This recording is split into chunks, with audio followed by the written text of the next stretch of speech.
जम्मू व कश्मीर में सरमायाकारी को फ़रोग़ देने और उभरते हुए सन्नतकारों को आगे लाने की खातिर अब आसान तरीक़ेकार वज़ा किया गया है, ताकि अब बिना किसी ज़्यादा कागजी तवालत या NOCs के चक्कर में वक्त ज़ाय किए बग़ैर ख्वाहिशमंद अफराद सन्नती यूनिट कायम कर सके।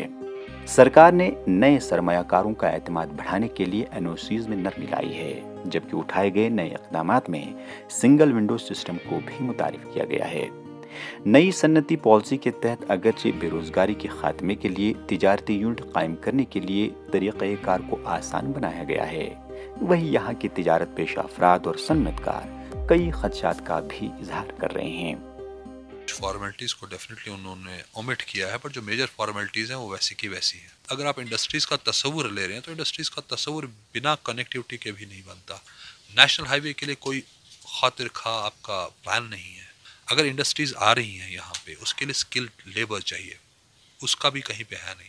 80 रुपये की अगर एक दिन में एक आर्टिज़न की इनकम है, अभी हम उसको मिनिमम वेजेस एक्ट में नहीं ला पाए, और मिनिमम वेजेस एक्ट में अगर हम उनको नहीं ला पाए तो हम इंडस्ट्रीज़ के लिए क्या सोच रहे हैं, स्किल कहाँ से लाएंगे?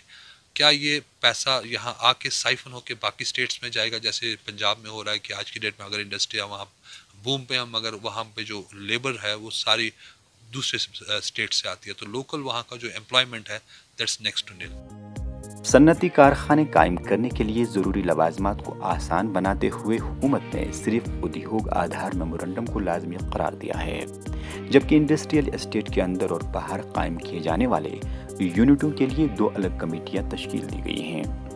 इधर chamber of commerce and industries के सदर शेख आशिक ने इस नए इक़दाम पर खुशी का इजहार करते हुए कहा कि अगर सही मानों में सिंगल विंडो सिस्टम को अपनाया जाएगा तो वाकई उभरते हुए सन्नतकारों को फ़ायदा होगा, वरना इस हवाले से अभी तक कई कागजी घोड़े दौड़ाए गए हैं। जो भी एक यंग एंटरप्रेन्योर आगे आके अपने इंडस्ट्री को डालना चाहता है उसको फायदे ही फायदे मिलेंगे और उसका टाइम सेव होता है। हमारे यहाँ इसको एक कहावत है कि जिसका टाइम सेव हुआ उसकी रियल सेंस में ग्रोथ होती है और इंडस्ट्री की ग्रोथ होती है। तो अगर इस रियल सेंस में इसको इम्प्लीमेंट करेंगे, ये बहुत एक अच्छा खुशाइंदा एक स्टेप है। इससे कबल सन्नती कारखाने कायम करने के लिए 15 NOCs पेश करना लाजमी थी।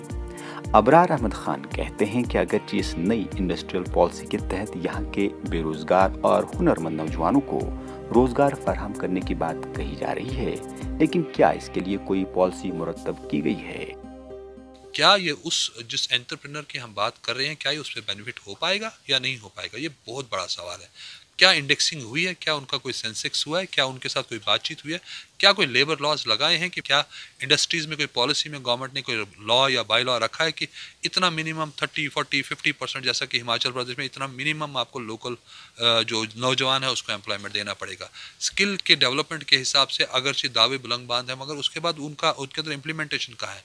कौन सा स्किल डेवलपमेंट में हमने बात की? अभी भी हमें नॉर्मल से MBA करने के लिए भी हमारे पास उतनी सीटें नहीं है, तो हम किस एम्प्लॉयमेंट की बात करें? हम उनकी एंगेजमेंट नहीं होगी, उनके स्किल डेवलपमेंट में उनकी ट्रेनिंग्स नहीं होगी और उनका इन्वॉल्वमेंट एंड एम्प्लॉयमेंट की गारंटी नहीं होगी। ये सारा जो मकसद है इसका बेईमानी हो जाता है। वाज़ेह है, जम्मू व कश्मीर में माशी तरक्की को फ़रोग़ देने के लिए मरकज़ी हुकूमत ने नई सन्नती तरक्की स्कीम को मंजूर किया है, जिसके लिए 28,400 करोड़ रुपए मुख्तस रखे गए हैं। परवेज़ उद्दीन, ETV भारत, श्रीनगर।